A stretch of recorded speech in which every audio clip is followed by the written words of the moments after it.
Assalamualaikum warahmatullahi wabarakatuh. Waalaikumsalam warahmatullahi wabarakatuh. Selamat datang di podcast kami dengan tema Bahaya Candu Judi Online. Saya Fatin Mulyawisani dengan NIM 607022430003 akan membantu diskusi ini bersama 4 narasumber yang luar biasa. Boleh perkenalkan satu persatu? Terima kasih Mas Fatin. Ya, izin memperkenalkan diri, nama saya Muhammad Rizky Ramdhani dengan nomor induk mahasiswa 607022430005. Baik, izin memperkenalkan diri. Nama saya Muhammad Randika dengan nomor induk mahasiswa 607022400075. Baik, izin memperkenalkan diri. Perkenalkan, nama saya Falah Nuralib Aprijal dengan nomor induk mahasiswa 607022430002. Baik, izin memperkenalkan diri. Nama saya Muhammad Sadam Mahbubi dengan nomor NIM 607022400024. Saya kembalikan kepada moderator. Ya, terima kasih. Kita akan membahas dampak judi online, hukum mengaturnya, dan cara kita sebagai masyarakat mencegahnya. Mari kita mulai. Check it out. Pertanyaan untuk Bapak Sadam Mahbubi. Judi online disebut memicu berbagai masalah kesehatan mental. Bisa dijelaskan apa saja dampak utama yang Anda temui pada korban kecanduan ini?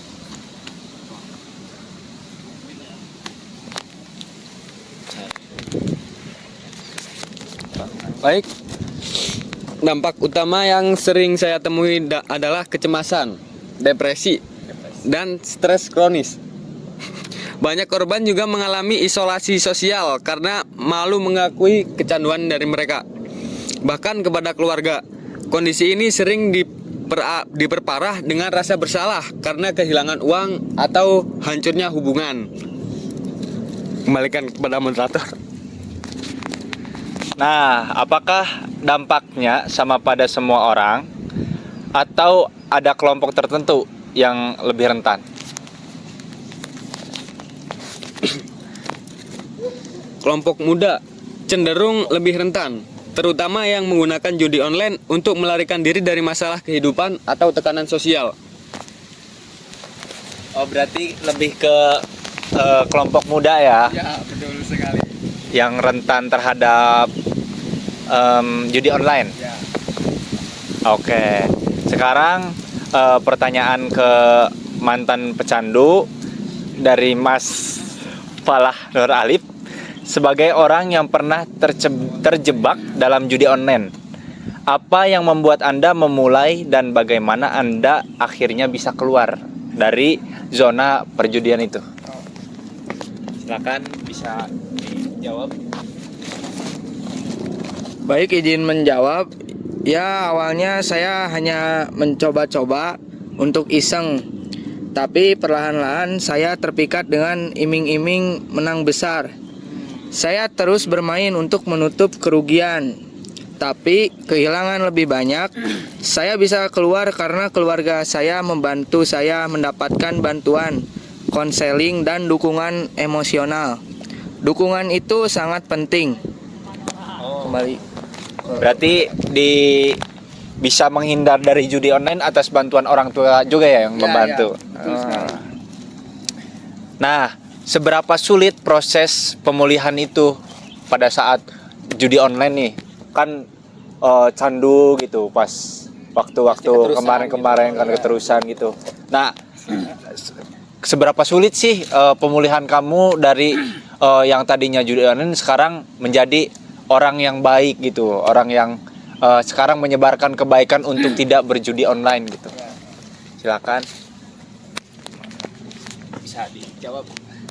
Izin menjawab, ya itu sangat sulit. Rasa ingin bermain selalu ada, terutama di awal. Tapi dengan dukungan dan terapi, saya belajar mengalihkan perhatian ke hal-hal yang lebih positif. Ya. Berarti sekarang sudah tidak bermain judi online lagi ya? Sudah tobat. Sudah tobat, alhamdulillah. Nah, itu tadi jawaban dari Mas Falah yang dulunya itu terjerat candu dari judi online gitu. Sekarang kita tanya nih ke pakar hukum digitalnya dengan Mas Muhammad Randika. Ya. Saya ingin bertanya, judi online di Indonesia sudah jelas dilarang. Namun banyak platform ini tetap beroperasi. Apa nih kendala terbesar dalam menindak mereka? Ya, boleh dijawab. Ya, baik. Ya, ini sangat betul ya. Judi online tuh sangat dilarang karena berdasarkan Undang-Undang ITE dan KUHP. Ya, tapi kendala paling besar sih sebenarnya sifat judi online yang lintas negara. Soalnya banyak server mereka berlokasi di luar negeri. Jadi kita itu sulit untuk dijangkau oleh hukum Indonesia. Ya, selain itu juga teknologi yang mereka pakai juga udah semakin canggih, yang bikin kita itu sulit untuk melakukan pelacakan ya. Ya, itu saya sih. Oke. Ternyata servernya itu bukan di dalam negeri aja ya, di luar negeri juga. Oh iya. Nah, terkait dengan itu, saya pengen menanyakan nih, apakah Anda melihat upaya pemerintah sudah cukup buat menangani perjudian online ini? Ya. Apakah ada upayanya dari pemerintah? Pegang sama saya. Oh, boleh. Ya, seperti yang saya lihat sih saat ini upaya pemerintah masih terbatas ya pada pemblokiran situs. Ya, tapi belum cukup lah. Kolaborasi internasional dan peningkatan teknologi pelacakan juga masih sangat diperlukan lah. Ya, itu sih sebenarnya. Berarti sangat sulit ya kalau semisal melacak dari luar negeri gitu, Pak. Masih sangat sulit karena teknologi yang mereka pakai itu masih sangat. Nah, iya. Ya, itu dari pakar hukum digital. Sekarang mau nanya nih terkait Bapak Rizky ya, aktivis sosial gitu. Mau nanya ini, Anda sering turun langsung ke masyarakat untuk mengedukasi bahaya judi online. Apa tantangan terbesar dalam menyampaikan pesan ini? Gimana itu, Pak? Mungkin tantangan sebesarnya tuh dari kesadaran masyarakat sendiri sih. Banyak yang menganggap judi online ini sekedar hiburan, tapi menyadari resikonya. Jadi resikonya tuh sangat besar gitu di balik itu semua. Selain itu, anak muda seringkali lebih tertarik pada iming-iming hadiah besar. Oh, iya itu. Jadi gitu, daripada memahami bahayanya. Ya, WD gitu. WD. Katanya WD ya. Ya, WD. Tapi sampai sekarang Withdraw itu WD. Oke. Withdraw. Menarik gitu ya. Ya. Katanya sih petir gitu. Katanya sih petir, Zeus gitu, enggak tahu. Oh, Zeus. Masih ingat ya, Pak? Masih ingat ya. Ingat sama kata. Tapi sekarang enggak ya. Semoga Mas Fala sudah baik. Nah, itu terkait jawaban tadi. Bagaimana cara Anda membuat masyarakat, terutama anak muda nih yang lagi banyak-banyaknya nih tercandu judi online gitu, sampai banyak ngeluarin uang ya. Iya. Termasuk juga Mas Fala. Iya. Banyak keluar uang. Bentar. Saya sampai ngejual rumah nggak, Pak? Oh enggak. Enggak. Belum sampai konyol itu ya. Pokoknya. Paling berat apa? Gadein HP itu gadein HP laptop gitu. Nah. Ya. Sampai laptop ya, Pak? Iya, sampai Nah, laptop. itu teman-teman separah itu. Mereka tuh cuman hanya karena iming-iming balik modal gitu. Sampai menjual alat-alat yang dibutuhkan gitu buat kampus kan, buat belajar di kampus gitu. Iya. Enggak. Berarti kondisi pada saat itu sangat sulit ya. Sangat sulit. Iya. Nah, ini gimana Pak? Terkait pertanyaan tadi kan belum dijawab, bagaimana cara Anda membuat masyarakat, terutama anak muda, lebih peduli? Gimana? Oke, izin Silakan. menjawab ya. Kami menggunakan pendekatan yang kreatif. di mana seperti kampanye media sosial berupa video pendek atau kolaborasi dengan influencer.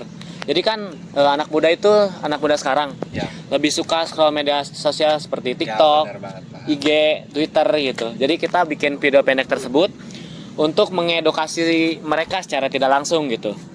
Pendekatan ini lebih kreatif, efektif untuk menarik perhatian anak muda sendiri. Baik, Terima kasih. Ya, jadi lebih ke edukasi ya ke anak-anak muda agar jauh lah dari judi online gitu. Nah, sekarang ada sesi tanya jawab nih antar narasumber. Sekarang boleh untuk Bapak Bobby bertanya ke mantan pecandu judi online, ke Mas Palah. Silakan. Baik. Mungkin pertanyaan untuk Mas Pala. Mas Pala, Anda Ya. tadi menyebutkan bahwa dukungan keluarga sangat penting dalam pemulihan dari kecanduan judi online. Ya, benar. Apakah menurut Anda terapi psikologi juga membantu untuk memulihkan dari judi online? Silahkan dijawab. Silakan Mas Palah bisa dijawab pertanyaan dari Bobby tadi. Baik, Mas Bobby izin menjawab dari Baik. pertanyaan tersebut. Mangga. Tantangan terbesar adalah mengendalikan rasa ingin kembali berjudi, terutama saat saya merasa stres. Itu tantangan terbesarnya. Tetapi dengan dukungan konselor dan keluarga, saya berhasil melewatinya.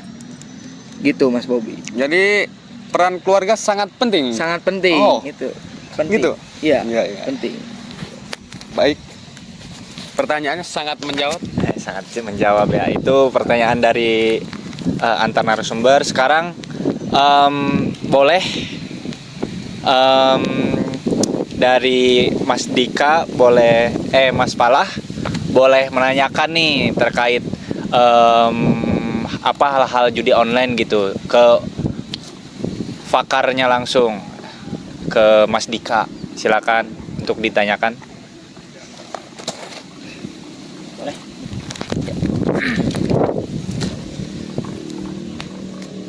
pegang aja. Baik, Mas Dika, saya ingin bertanya, Ya.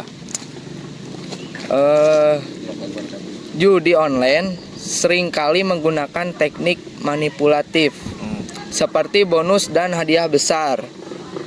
Untuk menarik pemain, apakah ada regulasi yang mengatur praktik seperti ini? Ya, ini menarik ya. Saat ini regulasi di Indonesia lebih fokus sih pada pelanggaran judi online secara keseluruhan ya. Karena tetapi praktik manipulasi seperti ini, seperti bonus ini memang sulit ditindak karena platform ini beroperasi di luar negeri. Ya, tapi pemerintah bisa lah bekerja sama dengan platform pembayaran untuk memutus aliran dana ke situs-situs ini, gitu Mas. Silakan. Ada pertanyaan lagi? Ada. Nah, Saya ada pertanyaan lagi. bagaimana? Apakah langkah seperti itu sudah cukup efektif untuk menghentikan judi online? Ya, sebetulnya langkah ini lumayan cukup baik ya, tapi tidak cukup juga karena dibutuhkan kerjasama internasional buat menutup situs-situs tersebut serta edukasi masyarakat agar tidak tergoda oleh iming-iming yang mereka tawarkan, begitu. Baik, Mas Dika sangat jelas. Terima kasih jawabannya. Ya, mungkin itu pertanyaannya dari sesama narasumber. Sekarang boleh berikan pertanyaan lagi dari Mas Dika ke Mas Rizky tentang apa yang mau ditanyakan terkait dengan judi online gitu. Boleh Pak? Baik, ya Mas Rizky. Mas Rizky sebagai aktivis, apakah Mas pernah menghadapi korban judi online yang sulit diajak bekerja sama untuk stop berhentilah gitu? Ya, pastinya sering kali sih. Banyak banyak. Banyak ya? Ya, kebanyakan dari mereka itu merasa malu atau menyangkal bahwa mereka memiliki masalah gitu. Tantangannya meyakinkan mereka bahwa berhenti judi adalah langkah yang benar, dan kami selalu berusaha memberikan dukungan moral dan konsisten. Gitu sih. Oh gitu ya. Oke. Nah tapi gimana nih buat Mas Rizky cara deketin mereka yang keras kepala, yang nggak mau berhenti lah, yang kekeh banget nih, masih buat mau main, gimana tuh Mas? Paling kami biasanya melibatkan keluarga mereka, seperti yang Mas Pala tadi ini. iya. Pendekatan dari keluarga gitu. Iya. Nah, Benar. dengan dukungan dari orang terdekat, korban lebih mudah terbuka. Bukan begitu? Ya, benar sekali Mas Rizky. Ya. Benar. Selain itu, kami memberikan contoh dampak yang nyata. Buruk judi itu, mereka mulai menyadari resikonya gitu. Dari Mas Pala sendiri, kita udah lihat kan gimana dampak dari judi online itu bisa merusak, bukan? Iya, Nah, gitu. Paling segitu aja sih. Terang kan? Nah, ya. Bagus. Seperti itu. Oh seperti itu. Cukup. Nah sekarang karena tadi Mas Bobby menanyakan pertama, jadi boleh untuk Bapak Rizky menanyakan sekarang ke Mas Bobby terkait dengan pertanyaan untuk judi online gitu. Ya boleh. Izin ya Mas Bobby. Monggo.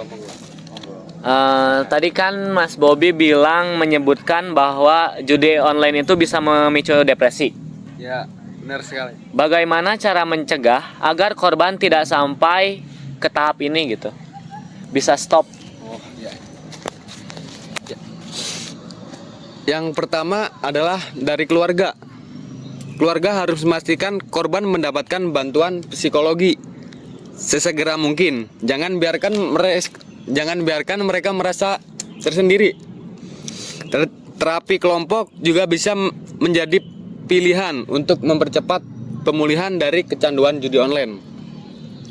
Mungkin cukup itu yang bisa saya jawab. Terima kasih Mas Bobby. Itu tadi pertanyaan antar narasumber ya. Mungkin sekarang ada sebuah closing statement dari mereka untuk memberi kata-kata lah ke teman-teman yang sedikit kata-kata gitu untuk teman-teman sadar gitu bahwa judi online itu udah merusak gitu, merusak dari finansial, dari keluarga juga, menghancurkan hubungan erat dengan teman juga bisa kan. Itu sangat tidak dianjurkan untuk berjudi online, sangat tidak boleh. Ada larangannya juga dari tadi yang udah dijelaskan dari pakar hukum juga, ada dari undang-undang itu. Ya, mungkin boleh closing statement, kata-kata sedikit dari Mas Bobby. Sedikit.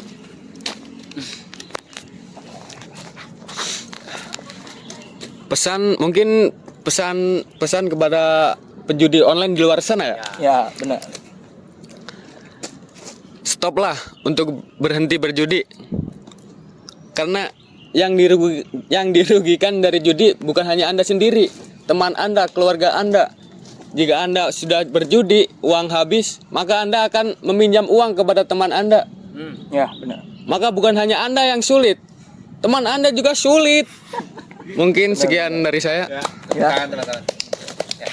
Ya saya kira bagus lah dari pendapatnya Mas Bobby tadi. Saya kira ada tambahan sedikit, ya lebih baik melakukan hal yang lebih positif lah.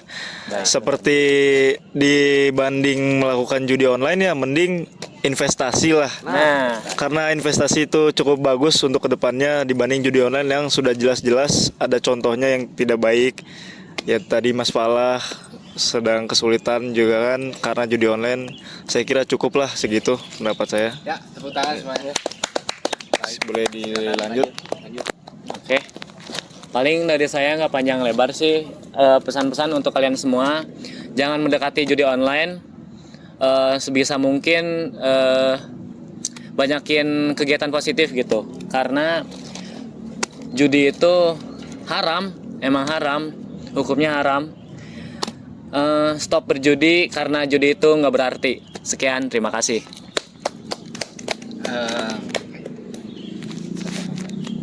Mungkin dari moderatornya sendiri ada kata-kata gitu, pesan-pesan untuk anak muda, Oh, orang-orang pesan-pesan. masyarakat di luar sana. Ya, saya mah berharap untuk anak-anak muda terutama ya yang udah terjerat dengan judi-judi gitu. Saya berharap stop lah sampai sini saja. Yang terlewat sudah terlewat. Kita perbaiki lagi untuk masa depan kita yang lebih cerah, dan itu judi itu udah merugikan lah dari semua aspek-aspek yang ada di dunia ini. Ya mungkin itu tadi tanya jawab dari podcast kali ini. Kita tutup diskusi kita hari ini menunjukkan bahwa judi online adalah masalah yang kompleks, tetapi dengan pendekatan yang tepat dari sisi psikologis, hukum, dan sosial, kita bisa membantu mereka yang terjebak. Terima kasih kepada para narasumber yang sudah hadir, Mas Bobby, Mas Falah, Mas Dika, Mas Rizky, orang-orang penting lah semuanya. Ya walaupun sudah terjerat, tapi dia sangat bisa mengembalikan dirinya ke yang lebih baik lagi. Mereka itu sangat hebat, bisa menjalani hal-hal masalah-masalah yang sudah mereka lewati gitu. Ya, terima kasih atas wawasan yang sangat berharga. Sampai jumpa di podcast berikutnya. Ada kata-kata? Ada kata-kata. Ada yang mau disampaikan? Oke, boleh. Kata-kata Mantan pecandu. 50 atau kata-kata? Kata-kata katanya. Gimana Mas? Pola kata-katanya. Closing statement kata-kata terakhir. Untuk kata-kata bagi yang bermain judi online, singkat saja. Singkat saja. Lebih baik sholat daripada slot. Amin, itu dia. Sangat bagus.